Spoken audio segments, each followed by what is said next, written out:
नमस्कार दोस्तों, welcome back to global affair. Now यहाँ आप देख पाएंगे कई आर्टिकल जहाँ लिखा गया है कि 15 इंडियंस को बचा लिया गया है और जो शिप हाईजैक की जा चुकी थी इंडियन कमांडोज ने उसे कंप्लीटली सैनिटाइज कर दिया है एक ऑपरेशन के अंदर। और इंडियन नेवी ने इससे रिलेटेड जो वीडियोस है वो पूरी दुनिया को और ऑफ कोर्स सभी इंडियन के साथ शेयर करी है, ये दिखाने के लिए कि इंडियन ओशन में इंडियन नेवी के पास कितनी कैपेबिलिटी है। और कल को कोई भी शिप हाईजैक होती है जहां पर इंडियन की जान खतरे में है तो जल्द से जल्द इंडियन कमांडो एक्शन में आ जाएगी। नाउ यहाँ पर आप देख पाएंगे ट्वीट है इंडियन नेवी के स्पोक्समैन की और बहुत ज़्यादा इंपॉर्टेंट इन्फॉर्मेशन शेयर करी गई है। यहाँ पर लिखा गया है कि इंडियन नेवी ने स्विफ्ट रिस्पॉन्स किया है और जो हाईजैक करने की कोशिश करी जा रही थी MV लीला नॉरफॉक को, ये एक नॉर्थ अरेबियन सी में सेल कर रही थी और तभी इसको सोमालिया के पायरेट्स हाईजैक करने के लिए कोशिश करते हैं। उसके बाद क्या होता है कि इंडियन नेवी कैटेगोरिकली वार्न करती है हाईजैकर को कि हम लोग आपके पीछे आ रहे हैं और हम लोग बड़ा एक्शन लेंगे और जल्द से जल्द शिप से दूर हो जाओ। और यहाँ आप देख पाओगे the attempt of hijacking by the pirates was probably abandoned with the forceful warning of the Indian navy. और नीचे यहाँ आप देख पाएंगे वीडियोस, ये वो कार्गो शिप है जिसे सोमालिया के पायरेट्स ने हाईजैक करने की कोशिश करी। उसके बाद पहले तो इंडियन नेवी ने दूर से वार्निंग दी आसपास के शिप से कि हम बड़ा एक्शन लेंगे ड्रोन से। उसके बाद हमारे कमांडोज भी रेडी हैं। यहाँ आप देख पाओगे जो शिप है इसमें इंडियन नेवी के कमांडोज है और जल्द से जल्द शिप पे पहुंच गए और शिप को कंप्लीटली सैनिटाइज कर दिया है। यहाँ पर आप देख पाएंगे एक और एंगल आपको दिखेगा जाएगा नीचे से इंडियन के नेवी जो कमांडोज है ये जल्द से जल्द यहाँ शिप में पहुंच गए और यहाँ पर कोई अनहोनी होने से पहले एक एक्शन स्टार्ट कर दिए। और यह बहुत ही ज़्यादा रेयर फुटेज है हमारे सामने आई है जहां पर इंडियन नेवी के जो मार्कोस है इन्हें एक्शन में देख पा रहे हैं। हाँ, मार्कोस क्या है? मार्कोस देखिए एक शॉर्ट फॉर्म है इंडियन नेवी कमांडो फोर्स और ये बहुत ही ज़्यादा इंपॉर्टेंट है फोर्स है इंडियन नेवी की। काफ़ी बार ऐसे ऑपरेशन इनमें क्रिटिकल रोल होता है और आप इमेजिन करके देखिए इंडियन नेवी स्विफ्ट एक्शन ना लेती तो सोमालिया के जो पायरेट्स है ये शिप को कब्जा लेते। और कई रिपोर्ट्स आई है कि ये जो क्रू के लोग हैं उनको मार देते हैं और यह हरास करते हैं कंट्री को, अगर की जान बचानी है इनकी तो हमको इतने $1 मिलियन दो। और काफ़ी बार ये जो शिप को भी जला देते हैं और एक तो बहुत बड़ी अनहोनी को यहाँ पर टाला जा चुका है और काफ़ी बार शिप को भी जला के चले जाते हैं। तो एक बहुत ही बड़ी अनहोनी को यहाँ पर टाल दी गई है और इसके बारे में जानकारी देखिए सबसे पहले यूके का एक पोर्टल है uk.m2u, वहाँ से इंडिया को मिली और उसके बाद इंडियन नेवी ने एक्शन स्टार्ट कर दिया।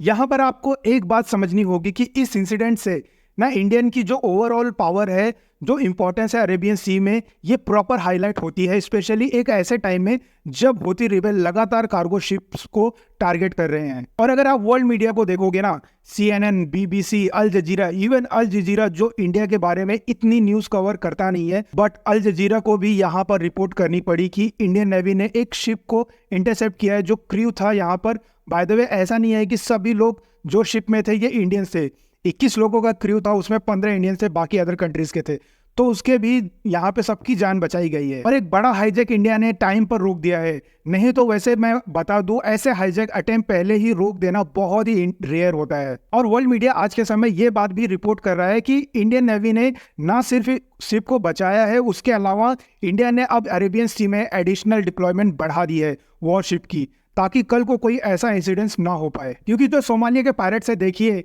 मैं आपको मैप में दिखा देता हूँ सोमालिया है कहाँ पर, यहाँ पर पायरेट्स का इशू आता क्यों है ये भी मैं आपको समझा देता हूँ। ना यहाँ पर आप देख पाएंगे एशिया का मैप और ये है हमारा भारत। यहाँ पर आपको दिख जाएगा सोमालिया 1,70,00,000 की आबादी वाला देश है और ये सोमालिया में मेन प्रॉब्लम है कि यहाँ ओवर द ईयर कई बार सरकार कोलैप्स कर चुकी है, पॉवर्टी बहुत ज़्यादा हाई है। और सिंस देखिए सोमालिया का एक बहुत बड़ा एरिया कोस्टल रीजन में आता है और यहाँ बहुत सारे पायरेट्स का ग्रुप खड़ा हो गया है इसके वजह से। और इनका सिंपल काम ये होता है कि शिप को कर लो हाईजैक और मांगो फिरौती। एक टाइम पर मुझे याद है 2011 के आसपास का ये टाइम है था, एक साल में इन लोगों ने 212 अटैक किए थे। वर्ल्ड मीडिया ने, वर्ल्ड बैंक ने तक हाथ जोड़ लिया था कि इन्होंने कहा था कि वर्ल्ड इकोनॉमी को हर साल $18 बिलियन का लॉस हो रहा है बिकॉज ऑफ सोमालिया पायरेट्स। हालांकि तब से लेकर आज तक कंपेयर करोगे ना तो ओवरऑल हाईजैकिंग के नंबर सोमालिया पायरेट्स का काफ़ी तक गिर चुका है। मगर पिछले कुछ समय से अब यमन के जो हूती रिबेल हैं लगातार अटैक कर रहे हैं शिप्स को अरेबियन सी में, तो इससे सोमालिया के पायरेट्स को भी आप कह लीजिए इनको वापस से एक रीजन मिल गया है एक्टिव होने का, क्योंकि बहुत सारी शिप है वो रेड सी से जब गुजरती है ना, उसके बाद वो शिप कोशिश करती है कि वो गल्फ ऑफ एडन के बिल्कुल साउथ से निकले ताकि जो हौती रिबेल है उनको अटैक ना कर ले। और कोशिश इसी बात की रहती है कि आज के समय, और इसी बात का जो फायदा उठा रहे हैं सोमालिया के पायरेट्स। तो अब आप यहाँ समझ गए होंगे कि ये प्रॉब्लम कितनी बड़ी है और क्यों अल जजीरा, BBC, CNN सब लोग आज के समय प्रशंसा कर रहे हैं भारतीय नौसेना की। ये देखकर जेन्युइनली आई फील प्राउड। ये देखकर बहुत अच्छा लगता है। ये देखकर Indian navy rescue sailor on board a ship attack by pirates of Somalia coast. और यहाँ आप देख पाओगे जर्मन मीडिया हर जगह भारत की नौसेना की प्रशंसा की जा रही है, क्योंकि अगेन एक टाइम पर सोमालिया के जो पायरेट्स थे बहुत ही बड़े सरदर्द थे दुनिया के सामने। वापस आ जाते अगर ऐसा हो जाता तो। अगर मान लो ये हाईजैक अटेम्प्ट सक्सेस हो जाता, ये सोमालिया के पायरेट्स ज़्यादा एक्टिव हो जाते, इनके जो बाकी ग्रुप्स है वो भी एक्टिव हो जाते।